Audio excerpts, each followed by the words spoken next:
Ini bisa langsung aku mulai ya berarti. Boleh, Baik. monggo Selamat silahkan. oh ya, selamat siang Mbak. Sebelumnya kami Iya, mengucapkan terima kasih banyak atas kesediaannya dalam meluangkan waktu dan berpartisipasi dalam sesi wawancara ini. Kemudian perkenalkan, nama saya Hiro Mahardika sebagai pewawancara pada sesi ini. Saya juga ditemani oleh teman saya yaitu Nadia sebagai notulen wawancara pada kali ini. Kemudian saya dan teman saya yang lain sedang melakukan penelitian yang bertujuan untuk memahami pengalaman subjektif working mom dalam mencapai work-family balance. Sebagai penjelasan singkat, working mom merupakan sebutan yang ditunjukkan untuk seorang ibu yang aktif bekerja. Sementara work-family balance merupakan istilah yang merujuk pada kondisi ketika seorang mampu menyeimbangkan tuntutan pekerjaan dan perannya di keluarga. Tujuan dari penelitian ini adalah untuk menggali pengalaman subjektif 9 to 5 working mom dalam mencapai work-family balance, serta mengeksplorasi strategi yang digunakan untuk 9 to 5 working mom untuk mempertahankan work-family balance, termasuk dukungan sosial dari lingkungan dan keluarga. Poin penting yang perlu diketahui adalah tidak ada jawaban benar ataupun salah dalam wawancara ini. Kemudian, kami tidak mewawancarai Mbak untuk menilai seberapa ideal tindakan atau perilaku yang telah dilakukan, melainkan untuk mengetahui sudut pandang dari Mbak secara utuh dan mendalam sebagai seorang 9 to 5 working mom. Kami juga ingin memberitahu bahwa partisipasi Mbak tidak bersifat dipaksa atau bersifat sukarela. Mbak memiliki hak untuk tidak menjawab. 08, dipersilahkan menuju meja 1. Mohon maaf, saya ulangi. Mbak memiliki hak untuk tidak menjawab pertanyaan tertentu atau menghentikan wawancara kapan saja. Semua informasi yang Mbak berikan, termasuk identitas, yang akan dijaga kerahasiaannya. Data apapun yang dikumpulkan. Ya. Sebelum kita mulai,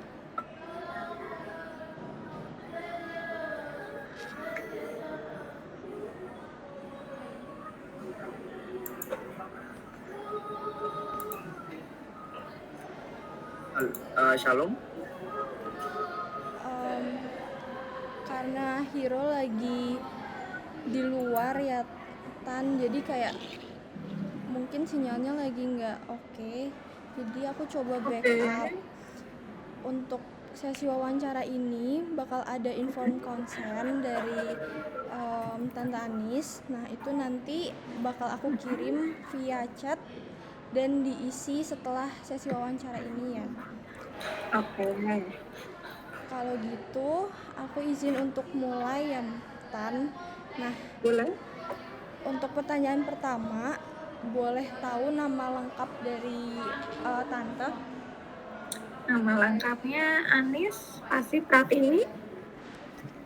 Dan untuk perasaan Tante hari ini sedang seperti apa? Boleh diceritakan, Tan? Perasaan hari ini seperti biasa sih, stabil mungkin. Oke, terima kasih Tan. Dan aktivitas yang dilakukan sebelum melakukan wawancara ini, kalau boleh tahu apa ya Tan?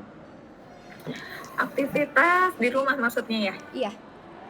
Di rumah tadi biasa nyiapin bekal anak sekolah, terus mandiin yang kecil, terus persiapan berangkat kerja, kayak gitu aja. Dan kesibukan belakangan ini kalau boleh tahu apa ya Tan? Kesibukan belakangan ini nggak ada sih, cuma kerja aja. Pertanyaan lanjutan akan seputar tentang pengalaman subjektif Tan.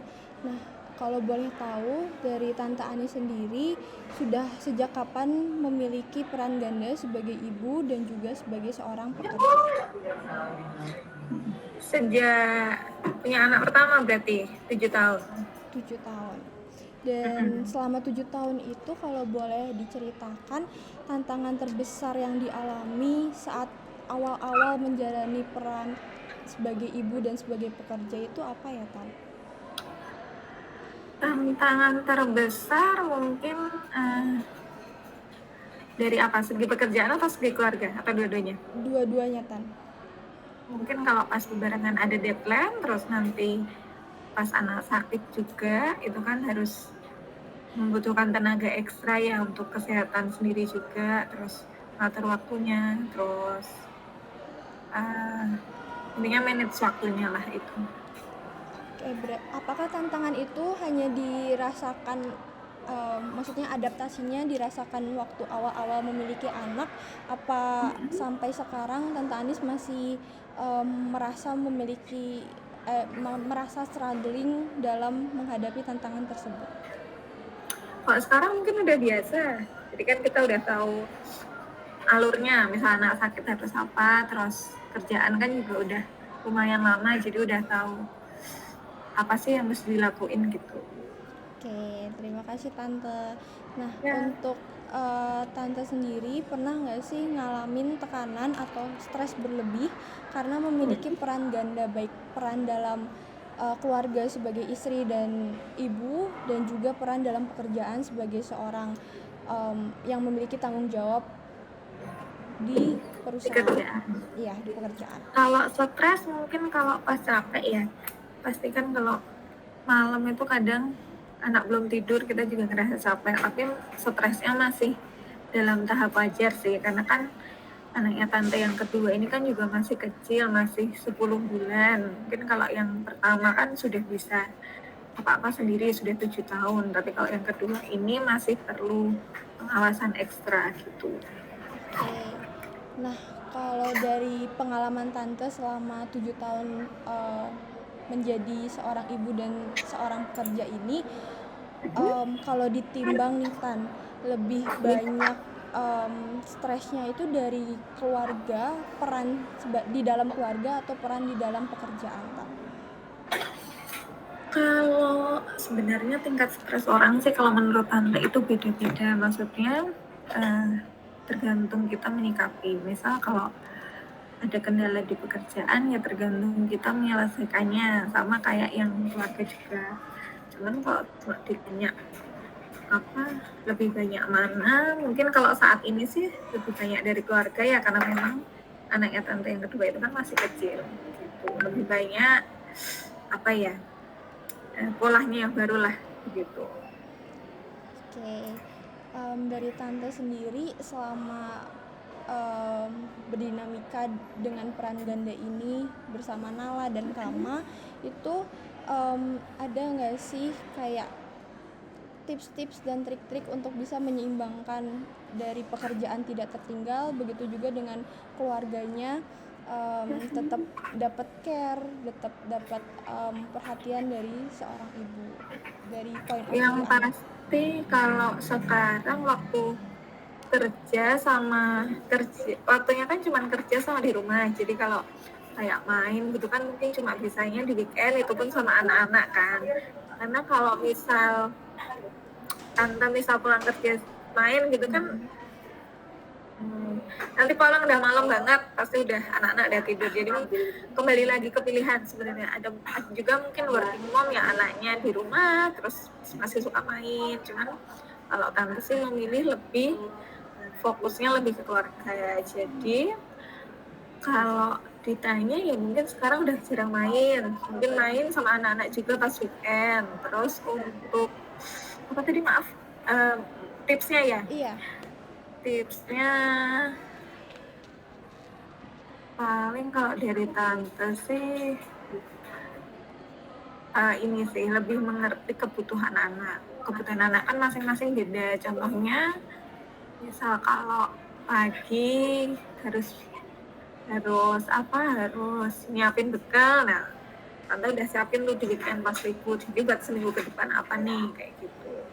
Buat yang kecil juga, pokoknya segala kebutuhan itu sudah ada di rumah, tidak perlu yang nanti anak merasa kekurangan atau harus cari-cari mamahnya, misal pengen jajan atau apa, jadi semua sudah disediakan di rumah.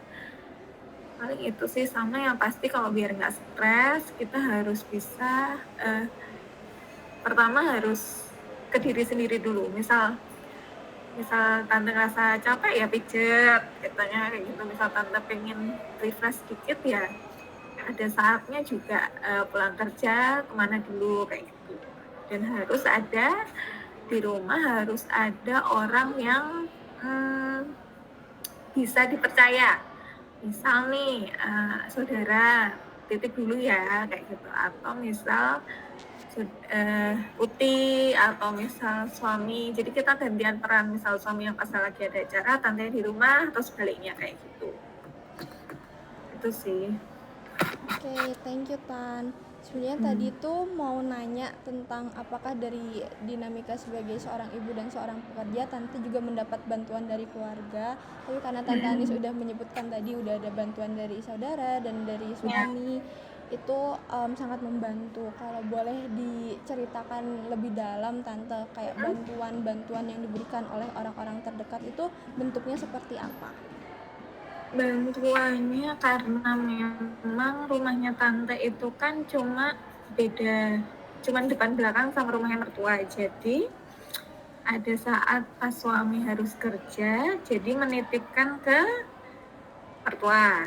Tentunya itu. Terus untuk hal-hal lain mungkin kalau pas lagi malam, misal pas lagi anaknya belum tidur, tante ngapain, nanti suami yang jagain, atau pas misalnya suami juga capek gantian tante.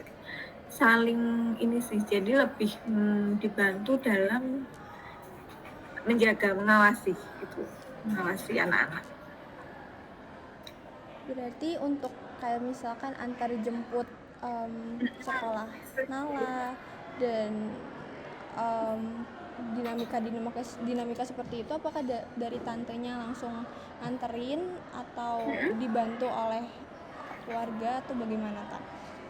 Kalau antar jemput masih gantian, kadang kalau yang antar pasti ayahnya, cuman karena kan ayahnya wirausaha, jadi waktunya tidak semepet yang orang kerja ya di perusahaan. Kalau misal jemput itu kadang gantian, kadang misal ada kerjaan suaminya tante nanti minta tolong kakung, kalau enggak kadang di rumah itu ada juga ponaan tante itu masih kuliah, ponaan dari suami, jadi nanti mereka saling tiktokan siapa yang akan menjemput, terus yang beliin makan kayak gitu. Oke, dari Tante Anis kan bekerja di perusahaan yang istilahnya punya aturan untuk datang jam sekian dan pulang jam sekian ya Tan. Ada nggak sih aturan dari perusahaan-perusahaan yang menurut Tante cukup meringankan sebagai seorang ibu yang mungkin kayak tadi ketika anak tiba-tiba sakit atau hal-hal di luar kejadian yang lain yang tidak diinginkan? Kalau di tempat kerja tante selama ini masih fleksibel, dalam arti misal anak sakit kita izin ke HRD itu masih dimengerti lah seperti itu. Terus kalau untuk fasilitas di tempat kerja sih cukup memadai ya. Contohnya kemarin kan tante juga saat menyusui kan harus pumping nih di hotel. Nah itu kita juga disediakan tempat juga, ada ruangan khusus namanya locker. Terus pas hamil juga pas tante ngantuk gitu ya, pas lagi capek gitu juga diperbolehkan deh istirahat dulu aja. Karena prinsipnya di sini juga mungkin yang penting kerjaannya beres, nanti untuk yang hal-hal lain seandainya memang harus ditunda dulu sih masih dimengerti gitu. Oke Tan, ini pertanyaan kedua terakhir. Pertanyaan selanjutnya ini dalam rentang 1 sampai 100, menurut Tante Anis, seberapa puas sih atas kemampuan membagi waktu, membagi perhatian, membagi tanggung jawab sebagai seorang ibu dan seorang pekerja dalam menyeimbangkan peran di kedua tempat tersebut? Kalau tante ya, kalau tante itu merasa dalam keluarga sih pasti tidak bisa maksimal karena kan harus bekerja ya. Jadi mungkin kalau kerjaan dan keluarga masih 50-50 sih, belum yang berat kemana gitu, belum gitu. Dan pertanyaan terakhir Tan, ada nggak sih harapan dari Tante terkait kayak Tante kan tadi cerita kalau misalkan dunia pekerjaannya mendukung untuk bisa memiliki peran ganda sebagai seorang ibu dan seorang pekerja. Dari keluarganya juga mau membagi tugas satu sama lain sehingga bisa saling membantu untuk urusan anak. Nah dari Tante sendiri ada nggak sih harapan-harapan yang di luar itu terkait peran yang dimiliki sekarang, yaitu sebagai seorang ibu dan sebagai seorang pekerja? Harapan-harapan lainnya. Harapan ke perusahaan berarti ya? Iya, bisa ke perusahaan, bisa ke keluarga, atau mungkin kalau misalkan karena Tante Anis kan baru nggak lama melahirkan, apakah ada kebijakan-kebijakan yang menurut Tante kurang nih untuk bisa memberikan ruang kepada wanita-wanita yang memiliki peran sebagai ibu dan pekerja? Kalau Tante mungkin karena kemarin habis lahiran, menurut Tante kalau bisa sih ASI itu kan kemarin Tante hanya bisa ngasih 3 bulan nih, 10 bulan sampai bulan kemarin itu baru anaknya nggak mau. Memang kalau pumping itu kan yang keluar tidak sebaiknya kalau menyusui langsung, jadi mungkin itu sih. Jadi mungkin cuti ya, pengen sih cutinya bisa lama karena kan harus fokus juga menyusui, pengen sih kalau bisa 6 bulan gitu, cuman kan nanti pengaruh juga ke kerjaan, kalau 6 bulan nggak ada yang menghandle nanti juga kerjaannya gimana, itu sih. Oke, terima kasih banyak Tante atas waktu luang dan kesediaannya untuk diwawancarai oleh kelompok kami. Dari kami sendiri sangat senang bisa mendengarkan pengalaman berharga dari sudut pandang seorang ibu yang juga luar biasa bisa membagi waktu baik di rumah dan tanggung jawabnya di pekerjaan. Semoga Tante Anis selalu diberi kesehatan, kebahagiaan, dan kemudahan dalam hari-harinya, baik juga untuk keluarganya, untuk suami, untuk Nala, dan untuk Kama. Semoga informasi yang Tante berikan juga sangat berharga dan akan membantu kami dalam menyusun penelitian ini. Dan sebagai formalitas, perlu untuk diketahui juga bahwa semua informasi yang Tante Anis berikan itu akan kami jaga kerahasiaannya dan hanya digunakan untuk kepentingan penelitian ini. Dan memang nanti kalau misalkan Tante Anis merasa ada hal lain yang ingin ditambahkan atau diklarifikasi, boleh langsung menghubungi aku sebagai penanggung jawab partisipan. Dan sekali lagi terima kasih atas partisipasinya. Semoga dari penelitian ini dapat bermanfaat untuk kelompok kami, dan kami izin mengakhiri sesi wawancara hari ini. Terima kasih banyak Tante, selamat melanjutkan aktivitas. Sama-sama, sukses ya, dadah. Terima kasih Tan. Iya. Tante live nggak apa-apa ya? Iya. Titip salam ya Tan. Oke, dadah. Dadah.